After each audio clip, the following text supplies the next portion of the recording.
Иртәнге җиде Сакуры аша үтүче юл проблемалы участокларның берсе бу. Көндә монда шундый бөкеләр җыела. Бүгенгесе 5 чакрымга сузылган иде. Гадәттә 15 минутта уза торган араны машина йөртүчеләргә сәгать ярым үтәргә туры килде. Бик зак.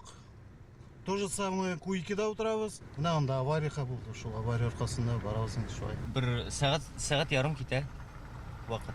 Юлдагы хәлне еш кына аварияләр яисә машиналарның ватылып калуы да катлауландыра диләр. Автомобильләрнең тизлеге сәгатенә 10-20 чакрымнан артмый.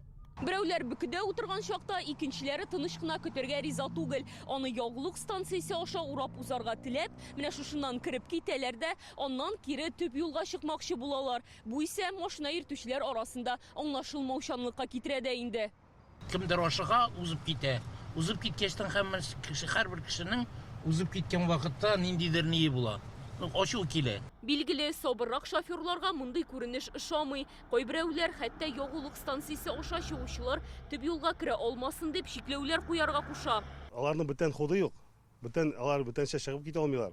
Менә кем керә инде шул якка чыга да, и шул якка да бер уң якка да только менә Казан юлына чыгалар. Кайбер кешегә даже изесе заправкасы да кирәк түгел, кибете да кирәк түгел. Но уң яктан узмакчы була инде, пробканы узам дип.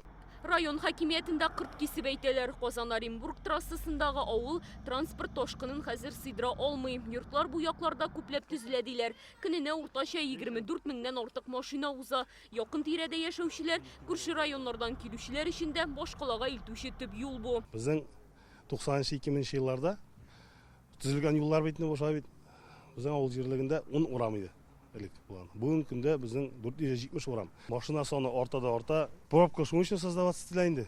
Һаман машина йөри бит инде алар. Хәзер торак пунктны урап уза торган яңа юл төзелә. 4 полосалы әлеге участок әзер булгач, оннан машиналар бернинди тоткарлыксыз үтеп китә алачак. Авыл эчендә светофорда туктап торасы булмый, җәяүлеләрне дә үткәрәсе юк. Бик кирәкле жол. Анда гел менә бутылочный горлышко дип әйтәбез инде. Бу жол ачылса 25 елны. Рәхмәтле булабыз инде. 24 километр, 4 полоса, башлана аэропорт юлынан соң и бетә ул поселок Державинда. 4 полоса, и аны без эшләрен бетергә тиеш 26 елны. Ләкин эшчеләр планнан алда барам. Шуңа урау юлны инде киләсе елда кулланылышка тапшырырга ниятлиләр. Алия Сабирова, Владимир Гурьянов, Игорь Романов, Яңа Гасыр каналы.